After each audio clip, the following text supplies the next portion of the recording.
शरद पूर्णिमा की व्रत कथा। एक नगर में एक व्यापारी रहता था जिसकी दो पुत्रियां थीं। दोनों ही धर्म कर्म में रुचि रखती थीं और पूर्णिमा का व्रत करती थी। बड़ी बेटी व्रत को पूरी श्रद्धा से पूरा करती थी, वहीं छोटी बेटी अक्सर बीच में ही छोड़ देती थी और शाम को भोजन कर लेती थी।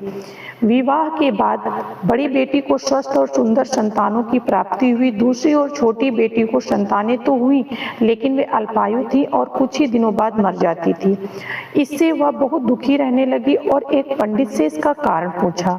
पंडित ने बताया कि वह पूर्णिमा का व्रत पूरा नहीं करती थी, इसीलिए उसे संतान सुख नहीं मिल रहा है। पंडित की सलाह पर छोटी बेटी ने विधि विधान से पूर्णिमा का व्रत पूरा किया। फिर भी उसे एक पुत्र तो हुआ, लेकिन वह भी कुछ समय बाद मर गया। दुखी होकर जब छोटी बहन अपने मृत पुत्र को एक चौकी पर लिटाकर बैठी थी, तब उसकी बड़ी बहन वहां आई। बड़ी बहन के स्पर्श से मृत बच्चा रोने लगा। छोटी बहन हैरान रह गई और बड़ी बहन से कहा कि तुम्हारे पुण्यों के प्रभाव से मेरा पुत्र जीवित हो गया है। इसके बाद छोटी बहन ने भी विधिवत पूर्णिमा का व्रत करना शुरू कर दिया और अन्य लोगों को भी इसका महत्व बताया।